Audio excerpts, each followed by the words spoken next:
album. You know, the new A&R guy said, well, I don't hear any hits here. You guys need to write some more songs.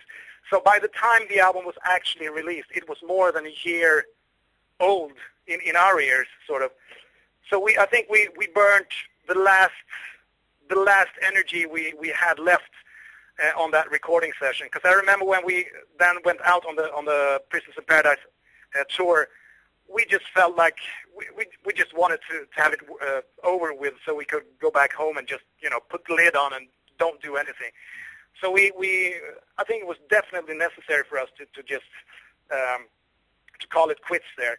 But at the same time, as you say, there were no friction between the band members, so we just wanted to call it a break, you know, and just, you know, see whatever the future held for us. Right. I thought it was interesting because, like I said, as a fan, I thought it was refreshing because you see bands that go on and go on and go on, and they want to stay together and they want to keep making records, and that's very admirable. But it just seemed like if you took a break in there in the middle, when you know, it would keep the material fresher and it would keep the band fresher. And I would assume, Ian, that when you get into a situation where you're married and you have children, it's a little bit harder to just carry on that 80s type of lifestyle. It's got to change a little bit, I would assume. Absolutely, yeah. You need to make priorities, and you need to you know, put aside time for family. You know, you gotta, you know, be able to plan a year ahead, so you know that, okay, these months we're going to be off for vacation, and we're going to spend with our, you know, families or whatever, and that period what we're going to do recording and touring. So I think that's what we learned from the 80s, you know, that you can't be everywhere all the time. Sometimes you gotta back off and just take a break and recharge and you know, spend your time on something else.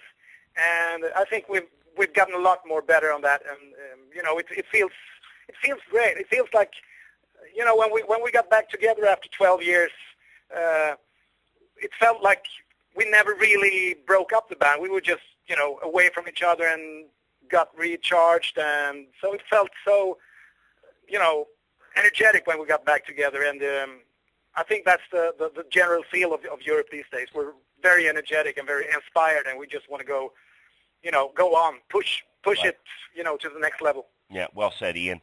And everything that I've read has said that the new album is set to come out in 2011.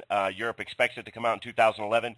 How is that coming together, Ian? Has there been any recording done yet, or is that something that you're going to sit down at one time and do? I know with the new technology, with Pro Tools and so forth, it's a little bit easier than it used to be to share ideas and music across distance.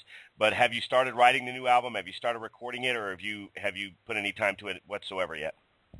Well, we got some ideas, and I heard some of the ideas that Joey's been fiddling around on his acoustic guitar, and it sounds really promising. He's got some, you know, beautiful ballad ideas and other rockers and stuff like that. So, but they're just, you know, loose ideas. But I know that Joey, he's the kind of songwriter, he needs to sit down for a couple of months and just, you know, focus on the songwriting. And so what we're planning on doing is we're going to be touring throughout this year, and next year we're going to do a shorter, you know, maybe some couple of gigs during the first half of the year. Otherwise, we're going to focus on doing the songwriting and recording later on next year. So the album will be ready to be released early 2012. That's the plan, you know. Right. And I know we don't have a lot of time, Ian, and we're moving on into the 20-minute area, so I want to just kind of publicly thank